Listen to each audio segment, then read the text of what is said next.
કોઈપણ ન્યુક્લિયસની અંદર પ્રોટોન અને ન્યુટ્રોન હોય છે. કેટલા પ્રોટોન અને કેટલા ન્યુટ્રોન હોય એ કઈ રીતે ખ્યાલ આવશે આપણને? એના પરમાણુ ક્રમાંકને આધારે ખ્યાલ આવશે. પરમાણુ ક્રમાંક એટલે શું? તો કોઈપણ તત્વના પરમાણુના ન્યુક્લિયસમાં રહેલા પ્રોટોનની સંખ્યા અથવા તો ઇલેક્ટ્રોનની સંખ્યા. એક એક્ઝામ્પલ તરીકે આપણે લઈએ છીએ કે સોડિયમ જે તત્વ છે, સોડિયમ એ 11 નંબરનું તત્વ છે. ખ્યાલ હશે બધાને. તો પાયલ જવાબ આપશે, આ જે સોડિયમ તત્વ છે એની અંદર પ્રોટોન કેટલા છે? નંબર ઓફ પ્રોટોન કેટલા છે? એન્ડ નંબર ઓફ ન્યુટ્રોન કેટલા છે? પાયલ રિપ્લાય આપો. પ્રોટોન કેટલા છે અને ન્યુટ્રોન કેટલા છે? જેટલો પરમાણુ ક્રમાંક હોય 7 પ્રોટોન. કઈ રીતે 7 કીધા તમે? પરમાણુ ક્રમાંક સોડિયમનો 11 છે. મેં સ્ક્રીન ઉપર લખેલો છે, દેખાય છે? કેટલું લખ્યું છે? 11. એ એનો નંબર છે. 11 નંબરનું સોડિયમ છે એટલે એનો પરમાણુ ક્રમાંક પણ 11 જ થશે. તો એની અંદર પ્રોટોન કેટલા હશે? 11 હશે. અને ન્યુટ્રોન એની અંદર 12 છે. ન્યુટ્રોન કેટલા છે ટોટલ? 12 છે. તો ન્યુક્લિયસની અંદર જ્યારે પ્રોટોન અને ન્યુટ્રોન ભેગા થાય છે ત્યારે એના દરમાં કંઈક ફેરફાર થાય છે. અને જે દરમાં ફેરફાર થાય એને દર ક્ષતિ કહેવામાં આવે છે. હવે આ જ કન્ડિશન સપોઝ એક એક્ઝામ્પલ આપીને હું તમને સમજાવું કે એક આવો ગોળાકાર ભાગ છે જેનું દર m1 છે. બીજો એક એવો ગોળાકાર ભાગ છે જેનું દર m2 છે. હવે આ બંને આપણે ભેગા કરી દઈએ. આ બંનેને આપણે ભેગા કરી દઈએ તો શું થવું જોઈએ? એક મોટો ગોળાકાર ભાગ બની જશે. ઓગાળીને ભેગા કરીએ તો તેમનું દર કેટલું થવું જોઈએ? m1 પ્લસ m2 થવું જોઈએ. m1 પ્લસ m2 થવું જોઈએ, પણ એ થતું નથી. એ થતું નથી. ખરેખર બંનેને ભેગા કરીએ તો કુલ દર કેટલું થાય? m1 પ્લસ m2 થાય. પણ જ્યારે એ બંને ભેગા થાય છે ત્યારે એમના દરમાં કંઈક ઘટાડો થાય છે. દરમાં ઘટાડો થાય છે. કેટલો ઘટાડો થશે? તો ધારી લો કે આ છેલ્લે જે બનેલું છે આખું, એનું કુલ દર કેપિટલ M જેટલું છે. આખો જે એક ભાગ બન્યો છે એનું દર આપણે કેપિટલ M લઈ લઈએ. તો દરમાં ઘટાડો કેટલો થયો? તો દરમાં ઘટાડો એને આપણે ડેલ્ટા M વડે લખીએ. ડેલ્ટા M બરાબર પ્રારંભિક દર માઇનસ અંતિમ દર થાય. આવું પ્રારંભિક દર કેટલું હતું? m1 પ્લસ m2 હતું. અંતિમ દર કેટલું છે? કેપિટલ M છે. આ કોન્સેપ્ટમાં કોઈને પ્રોબ્લેમ ખરો અહીંયા સુધીમાં? કોઈ પણના દરમાં જે ફેરફાર થયો એને દર ક્ષતિ આપણે કહીશું. હવે વિચારો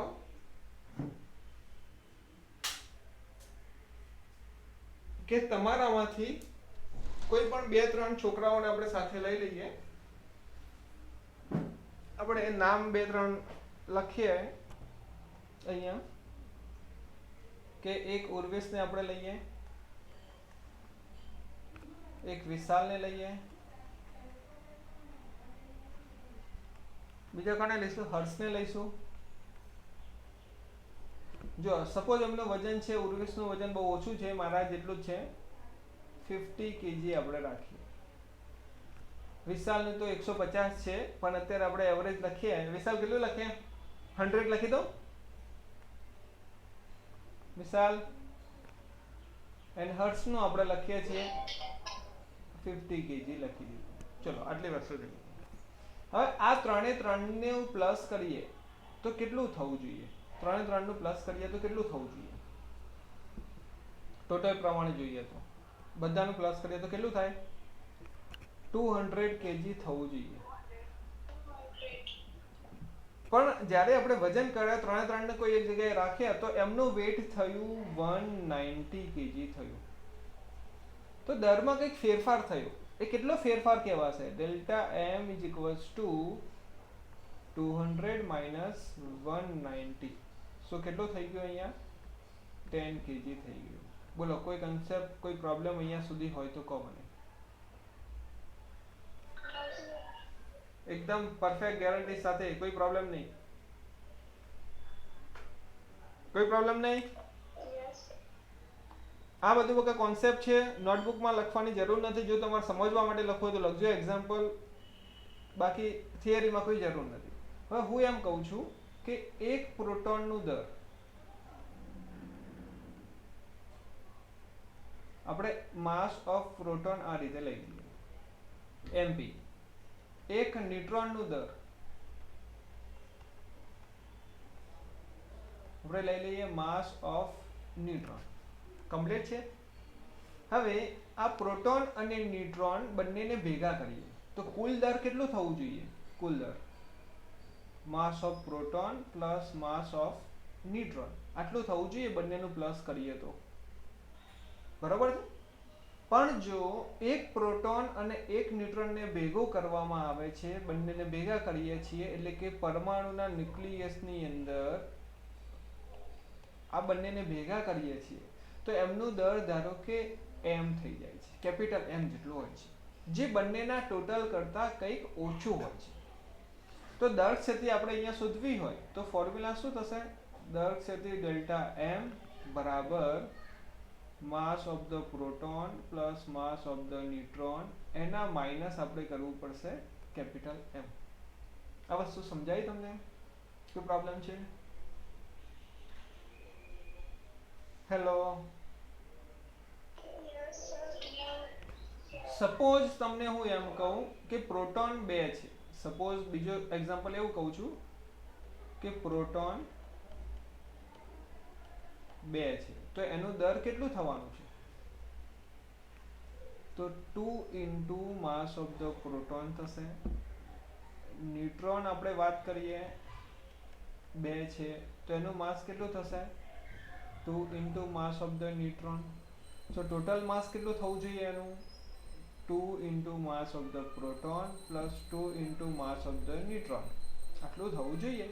પણ જો 2 પ્રોટોન અને 2 ન્યુટ્રોન ભેગા થાય છે તો એ ભેગા થવાના પરિણામે જો ન્યુક્લિયસ બની જાય છે અને ન્યુક્લિયસનું દર જો કેપિટલ M હોય જે આપણને આપી દીધું છે, પણ કેપિટલ M એ ઓલવેઝ ઓછું થશે 2mp અને 2mn કરતા. તો અહીંયા દર ક્ષેત્રે કઈ રીતે શોધીશું? તો delta M is equals two 2 mass of proton plus 2 mass of neutron minus capital M. બોલો આ કોન્સેપ્ટમાં કોઈ પ્રોબ્લેમ?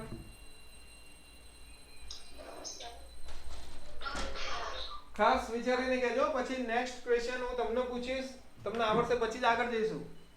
નહીં આવડે તો પછી 5 વાર લખવા આપીશ. પ્રોબ્લેમ હોય તો અહીંયા જ કહી દો હા યસ. હજી આપણે એક લઈએ એક્ઝામ્પલમાં, પછી તમને આપું.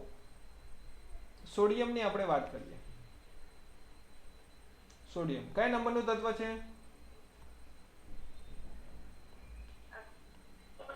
11 નંબરનું. તો એની અંદર પ્રોટોન કેટલા હોય? 11 પ્રોટોન હોય.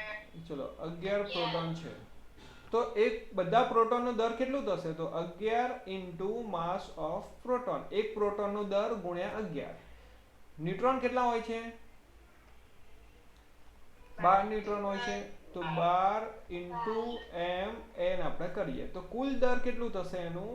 તો 11 માસ of the proton plus 12 mass of the neutron આટલું થઈ જવું જોઈએ. ખરેખર જ્યારે સોડિયમનો ન્યુક્લિયસ બને છે ત્યારે 11 પ્રોટોન અને 12 ન્યુટ્રોન ભેગા થાય છે તો એમનું કુલ દર આટલું થવું જોઈએ.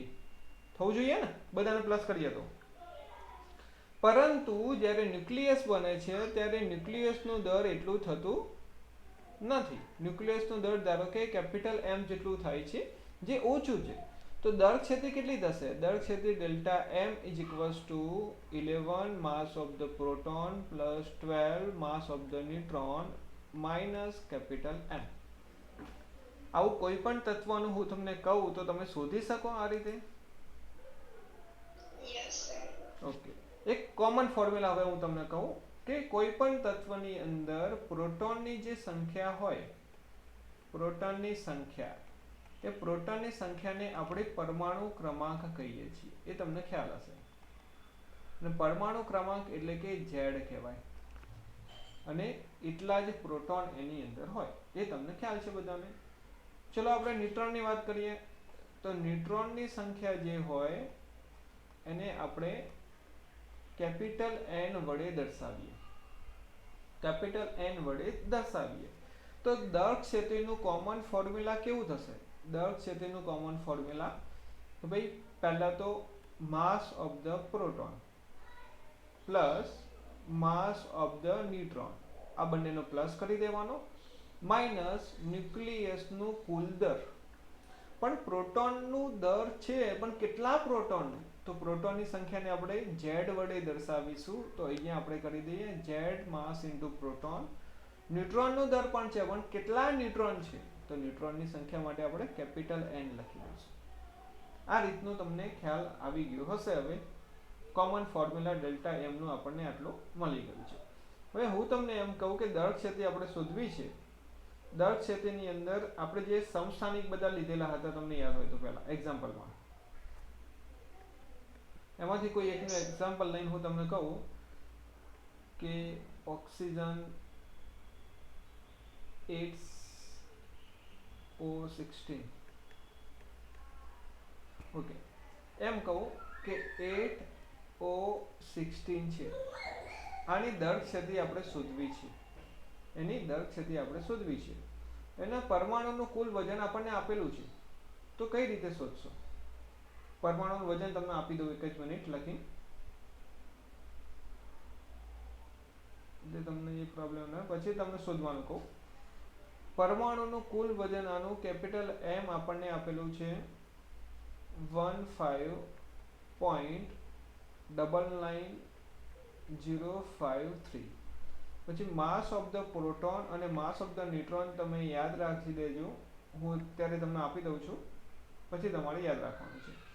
માસ ઓફ ધ પ્રોટોન છે 1.007825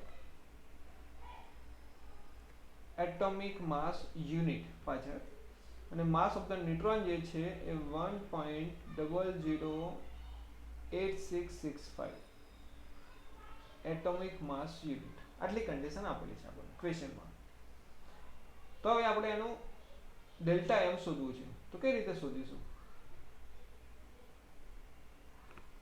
ઓક્સિજન 816 ની અંદર તો ફોર્મ્યુલા ઉપર છે ડેલ્ટા M નું. ફોર્મ્યુલાની અંદર જો આપણે વેલ્યુ મૂકવું હોય તો માસ ઓફ ધ પ્રોટોન આપણને અહીંયા આપેલો છે, માસ ઓફ ધ ન્યુટ્રોન આપેલો છે, આપણને કુલ દર આપેલું છે. ઓકે, બધા જ દાખલાની અંદર દરેક સમની અંદર આ રીતનું આપેલું હશે. આપણે ખાલી આઈડેન્ટિફાઈ કરવાનું છે Z કેટલા છે અને N કેટલા છે. તો પાયલ આમાં જવાબ આપો બકા. ઓક્સિજન 816 ની અંદર પ્રોટોનની સંખ્યા એટલે કે Z કેટલું થશે અને N કેટલું થશે? બોલો ચલો જલ્દી. Z 8 થશે અને N પણ 8 થશે. N પણ 8 થશે. આની અંદર કોઈને કન્ફ્યુઝન ખરું કઈ રીતે થયું એમ? પ્લીઝ પ્રોબ્લેમ હોય તો મને કહી દેજો. ધારા, હેલો, યસ સર. તને આમાં ખ્યાલ આવ્યો બકા અહીંયા સુધી? હા સર. ઓકે, અને પ્રોટોન ન્યુટ્રોન નું તને ખ્યાલ છે કે કોઈ કન્ફ્યુઝન છે? ના સર, ખ્યાલ છે. ઓકે, નીચેની જે સંખ્યા હોય એને પરમાણુ ક્રમાંક અને પ્રોટોન કહીશું. ઉપરની સંખ્યા હોય એને આપણે પરમાણુ ક્રમાંક એટલે કે પ્રોટોન પ્લસ ન્યુટ્રોન કહીશું. ઉપરમાંથી નીચેનું માઇનસ થશે તો આપણને ડાયરેક્ટ મળી જશે ન્યુટ્રોનની સંખ્યા. રાઈટ છે? અહીંયા સુધી આપણે યાદ રાખવાનું છે બીજી વસ્તુ. ચલો, આટલી વસ્તુ તમને ખ્યાલ આવી ગયું. તો હવે એનું ડેલ્ટા M શોધવું હોય તો એનું ફોર્મ્યુલા શું થશે? Z એટલે કે 8 માસ of the proton. Mass of the proton એટલે આપણી જોડે જે છે એ તમે ઘરેથી કરજો, પ્લસ ન્યુટ્રોનની સંખ્યા એટલે કે 8 into mass of the neutron minus total માસ જે આપેલું છે 15.99053. આ રીતે તમે ડેલ્ટા એમ શોધી શકશો, જે કેલ્સીનો ખાલી હવે તમારે ઉપયોગ કરવાનો છે. બેઝિક વસ્તુ મેં તમને સમજાવી દીધી, રાઈટ છે. આમાં હજી બી પ્રોબ્લેમ હોય તો કહો. 30% દાખલા આ જ કોન્સેપ્ટ ઉપર આટલું કરો, સિમ્પ્લિફિકેશન આપો એટલે તમને આન્સર આવડી જાય. એટલે કહું છું, આમાં કોઈ પ્રોબ્લેમ હોય તો હજી પૂછી લેજો, કોઈ બી નહીં. ભવ્ય, ક્રિશા, નો સર. મીના, નો સર. ઓકે. પછી તમે બોલતા નથી ભાઈ, તકલીફ આવીને ઊભી રહી જાય. હવે તો બધાને ખ્યાલ આવી ગયો હશે, મને એવું લાગે છે. બધા છોકરા હોશિયાર થઈ ગયા છે.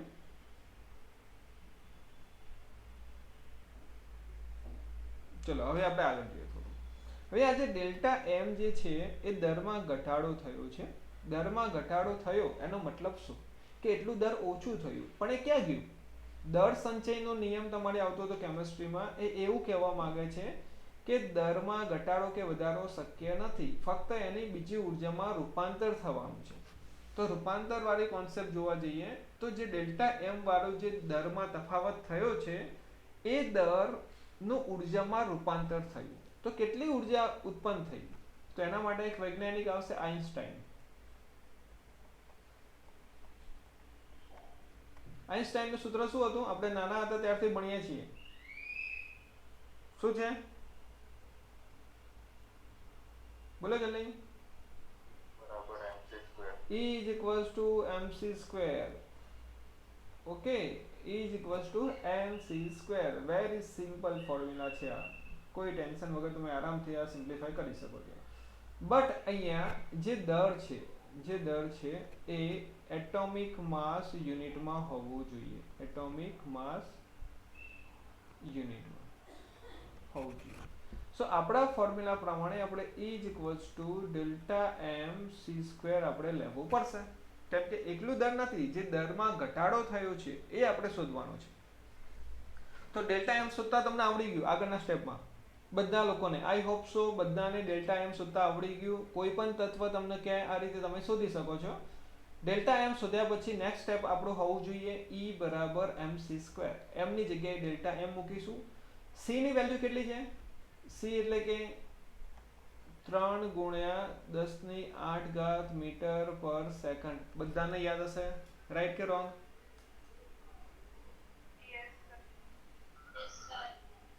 ઓકે. તો ચલો હવે આપણે આગળ જોઈએ. 1 atomic mass unit is equals two કેટલા કેજી હતા? યાદ છે તમને? 1 u is equals two into 10⁻27 kg. મેં તમને કીધેલું યાદ રાખવાનું, ગમે ત્યારે પૂછીશ, નહીં આવડે તો 50 વાર આપીશ. આટલી વસ્તુ યાદ છે. પછી આવું કંઈક આવતું તો આપણે 1 electron volt is equals two એવું કંઈક આવતું 1.6 ઇન્ટુ 10⁻19 જૂલ. આવું પણ આવતું હશે. ચેપ્ટર 5 કે 6 માં આવેલું આપણે 11th માં. ઓકે, ચલો વાંધો નહીં, યાદ ના હોય તો આપણે અત્યારે એમને એમ રહેવા દઈએ. તો ફાઇનલ કન્ડિશન સિમ્પ્લિફિકેશન આપવાનું આપણે જો કરીએ છીએ કે ભાઈ ડેલ્ટા એમ જે છે એ જો કેજીમાં હોય તો યુનિટ શું આવશે, વેલ્યુ શું આવશે, એ બધું આપણે કન્ડિશન અહીંયા સિમ્પ્લિફાય કરીએ કે કેટલા જૂલ બરાબર કેટલા ઇલેક્ટ્રોન વોલ્ટ થાય છે. કેમ કે અહીંયા જે એનર્જી હશે, ઉર્જા જે છે એ ઇલેક્ટ્રોન વોલ્ટમાં આપણે શોધવી પડશે. તો પહેલા ઈને આપણે કન્વર્ટ કરીશું જૂલમાં, જૂલ પરથી કન્વર્ટ કરીશું આપણે ઇલેક્ટ્રોન વોલ્ટમાં. કેમ આવું કરવાનું?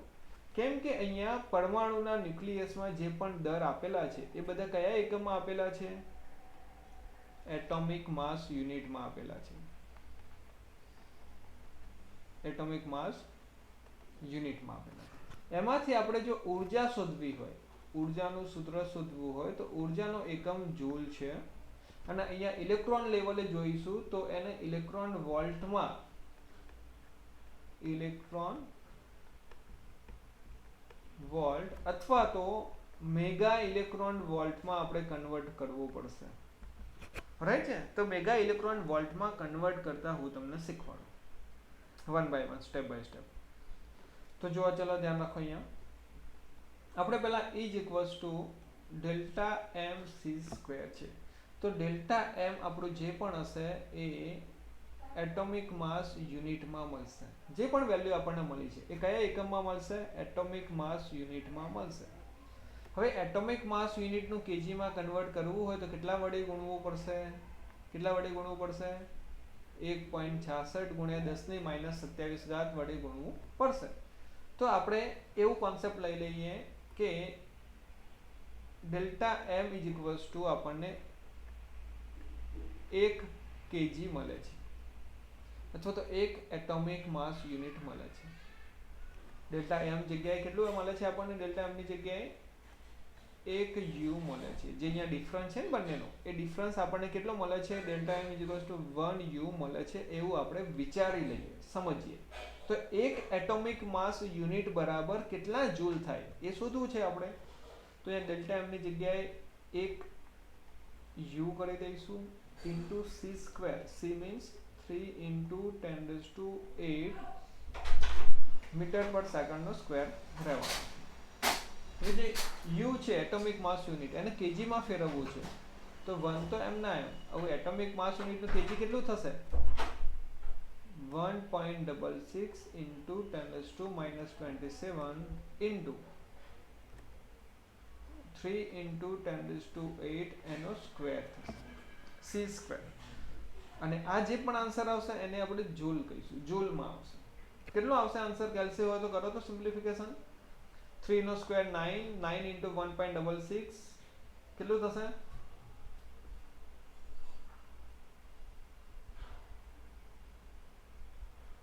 જલ્દી ફાસ્ટ. 14923 ઓકે ઇન્ટુ 10 કેટલો આવશે? -11 આવશે. પોઈન્ટ આપણે આગળ લાવી દઈએ તો 1.4923 ઇન્ટુ 10⁻11. જો અહીંયા આ ચેપ્ટરમાં તમે જોશો કે પોઈન્ટ પછીના આંકડા બહુ વધારે છે, તો બને ત્યાં સુધી તમારે વધારે આંકડા લખવાનો ટ્રાય કરવાનો પોઈન્ટ પછીના, બને એટલા મેક્સિમમ. તો નિયર બાય આન્સર આવશે, નહીં તો થોડું ઘણું વેરિએશન રહેશે. તો પોઈન્ટ પછી 4-5 આંકડા મેક્સિમમ તમારે લખવાનો ટ્રાય કરવાનો. તો ચલો આટલા જૂલ થઈ ગયા. E ઇઝ ઇક્વલ્સ ટુ આટલી જૂલ આપણને મળી ગઈ એનર્જી. હા, પોઈન્ટમાં આવશે તો 10 થઈ જશે. Okay okay. હવે એને કન્વર્ટ કરવાનું છે આપણે ઇલેક્ટ્રોન વોલ્ટમાં. તો ઇલેક્ટ્રોન વોલ્ટ વાળી કન્ડિશન જોઈએ. 1 ઇલેક્ટ્રોન વોલ્ટ બરાબર 1.6 ગુણ્યા 10⁻19 જૂલ થાય છે. તો 1 જૂલ બરાબર કેટલા થવાના? તો 1 જૂલ બરાબર જે પણ ઇલેક્ટ્રોન વોલ્ટ આપેલા હોય એના ડિવાઇડેડમાં કન્વર્ટ કરવાનું 1.6 ગુણ્યા 10⁻19 તો ઇલેક્ટ્રોન વોલ્ટમાં કન્વર્ટ થઈ જશે. તો આપણે એ જ વસ્તુ અહીંયા કરીએ. જૂલમાંથી ઇલેક્ટ્રોન વોલ્ટમાં કન્વર્ટ કરવું છે. તો E is equals to 1.4923 into 10⁻10 divided by 1.6 into 10⁻90 electron વોલ્ટમાં કન્વર્ટ થઈ ગયું. બોલો તો કેટલું આવશે સિમ્પ્લિફાઈ કરીને?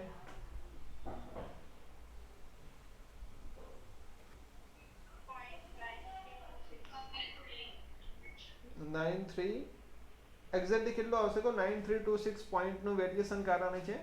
આવું જોઈએ, હું કહું છું 9315 આવવું જોઈએ. અને ન્યુમરેકલમાં બી આપણે આ વેલ્યુ ડાયરેક્ટ યુઝ કરવાની. દરેક ન્યુમરેકલમાં આ બધા સ્ટેપ આપણે કરવાના નથી. ઇન્ટુ 10 આવશે 9 ઇલેક્ટ્રોન વોલ્ટ. ચલો પોઈન્ટને આપણે પાછળ લઈ જઈએ, 1 2 અને 3 ડિજિટ સુધી લઈ જઈએ. સો આન્સર મળશે 931.5 ઇન્ટુ 10⁶ ઇલેક્ટ્રોન વોલ્ટ. અને 10⁶ છે એટલે એને કહીશું મેગા, કહીશું mega electron volt. So 931.5 is mega electron volt. E is equals two ક્યારે થશે? એક એટોમિક માસ યુનિટ હોય, એક એટોમિક માસ યુનિટ, એમાંથી છૂટી પડતી ઉર્જા કેટલી છે? આટલી છે. તો જે બી U હોય, 1 U ની જગ્યાએ આપણે કન્વર્ટ કરવી હોય ઉર્જામાં, એનર્જીની અંદર, તો વેલ્યુ કેટલું રહેશે? તો વેલ્યુ કેટલું રહેવાનું છે? 931.5 એટલે c² આપણે કાઢી લેવાનું અહીંયાથી c² ની વેલ્યુ પણ આપણે કટ કરી લેવાની ડાયરેક્ટ વેલ્યુ આટલે આવી જશે 1u ઇઝ ઇક્વલ્સ ટુ અહીંયા લખું છું E is equals to mc², so m is equals to E divided by c નો સ્ક્વેર.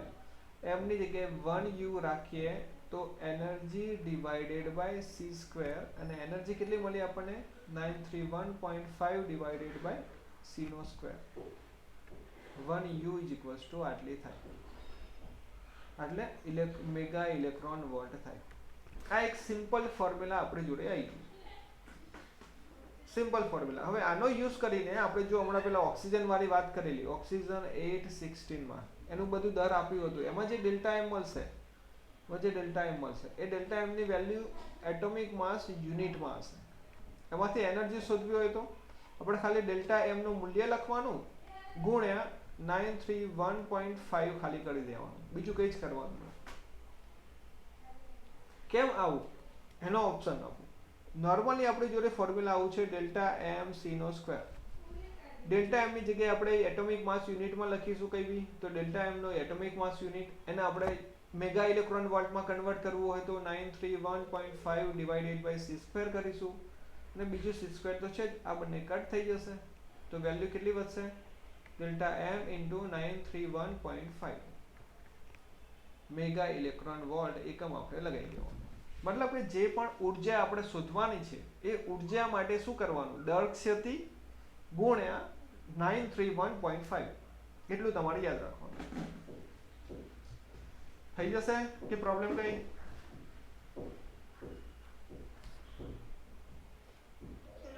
બોલો જલ્દી ફટાફટ. ઓકે, એક ન્યુમેરિકલ આપણે ટ્રાય કરવો છે એવો. યસ સર, નો સર. ઓકે, પહેલા હું તમને થોડું કોન્સેપ્ટમાં બતાવું. ન્યુમેરિકલ આપણે કાલે કરવું પડશે. આનું ફોર્મ્યુલા તમને બતાવી દઉં. બંધન ઉર્જા એટલે શું? બંધન ઉર્જાને કહીશું EB કહેવામાં આવશે. બાઇન્ડિંગ એનર્જી ઇંગ્લિશમાં કહીએ તો બાઇન્ડિંગ એનર્જી.